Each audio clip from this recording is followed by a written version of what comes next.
শ্বশুরবাড়ি এসে সার পেলাম না, আসতে না আসতে দেখি খাওয়া দাওয়ার একদম ধুম পড়ে গেছে। আমার জন্যই নাকি এতদিন কোনো কিছু রান্না করেনি, কোনো কিছু জোগাড় করা হয়নি।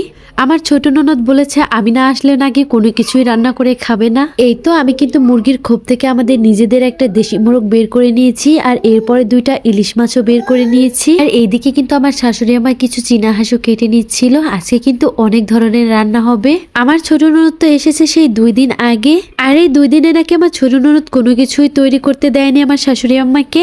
আমি বাড়িতে না থাকলে নাকি বাড়িটা একদম তার কাছে ফাঁকা ফাঁকা লাগে, একদমই ভালো লাগে না। আমি কিন্তু আমার 2 ননদের সাথে অনেকটা ফ্রি। আমি তো অনায়াসে সবকিছু আমার ননদের কাছে বলে দিতে পারি।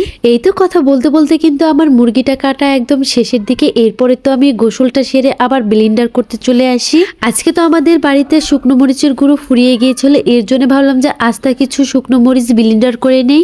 এর আগে কখনো কিন্তু আমি শুকনো মরিচ ব্লেন্ডার করিনি, এই প্রথমবার, জানি না কেমন হবে। আমার শাশুড়ি আমার তো বলছিল যে পাটায় পিষে নিতে, কিন্তু যে আমি তো বেশি মাত্তবাড়ি করে এগুলো ব্লেন্ডার করতে চলে এসেছি। যাকগে বাবা, অল্পতে বেঁচে গিয়েছি। মরিচগুলো কিন্তু একদমই মিহিন হয়ে গিয়েছিল।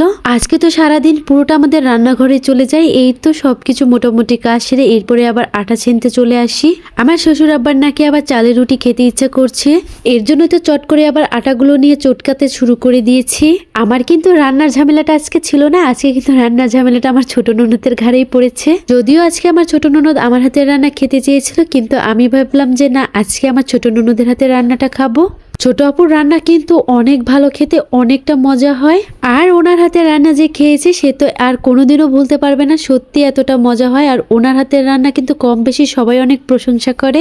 এর জন্য তো আমার ছোট ননদ যদি 2 দিনের জন্যও আসে, তারপর আমি ওনাকেই রান্না করতে বলি। যাই হোক, এখানে কিন্তু আমার ছোট ননদ প্রথমে চীনা হাঁসটা রান্না করে নিচ্ছিল, আর আমি দাঁড়িয়ে দাঁড়িয়ে ভিডিও করছিলাম। আমার ছোট ননদ তো সবসময় বলে যে কখনোই আমি বাবার বাড়িতে এসে তোমার হাতের রান্না খেতে পারলাম না।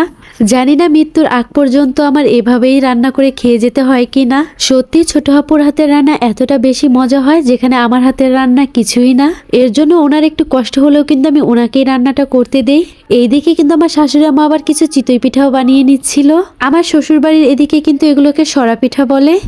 একই জেলার মধ্যে কত ধরনের নাম, যেমন আমাদের রাজবাড়ী জেলার মধ্যে আমার শ্বশুর বাড়িতে বলে সরা পিঠা, আবার আমার বাবার বাড়িতে বলে। এক এক অঞ্চলে এক এক ধরনের নাম, যে যে নামে চেনে সে সেই নামেই বলে। সে যাই হোক, এই চিতই পিঠাগুলো কিন্তু মূলত আমি খেতে চেয়েছিলাম, এর জন্যই বানানো। কারণ যে হাঁসের মাংসের সাথে যেমন রুটি পিঠাও খেতে অনেক বেশি মজা লাগে, আবার চিতই পিঠা দিয়ে খেতেও কিন্তু অনেক বেশি মজা লাগে।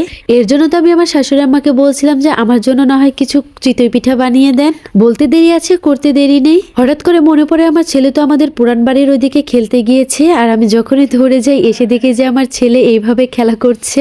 ছোটবেলায় এই খেলাটা অনেক খেলেছি, যদিও এই খেলাটার এখন আমার নামটা বেশি একটা মনে নেই। ওরা তো আমার ছেলেকে চোর বানিয়ে দিয়েছে, আর আমার ছেলে সবাইকে একদম দৌড়ানি দিয়ে বেড়াচ্ছে। আমার ছেলেটা এমন হয়েছে যে ওদেরকে যখনই দেখবে ওখান থেকে তো একদমই আসতে চায় না। ওর বয়সের কারোর সাথেই তো কখনোই খেলবে না, ওর থেকে বড় বড় যারা তাদের সাথে ওর খেলতে নাকি অনেক বেশি ভালো লাগে। আমার ছেলেটাকে তো ওইখান থেকে আনতেই পারলাম না, এরপরে আমি একা একাই চলে আসলাম। তো ভিডিওটা অনেক বড় হয়ে যাচ্ছে, তো সবাই ভালো থাকবেন। আল্লাহ হাফেজ।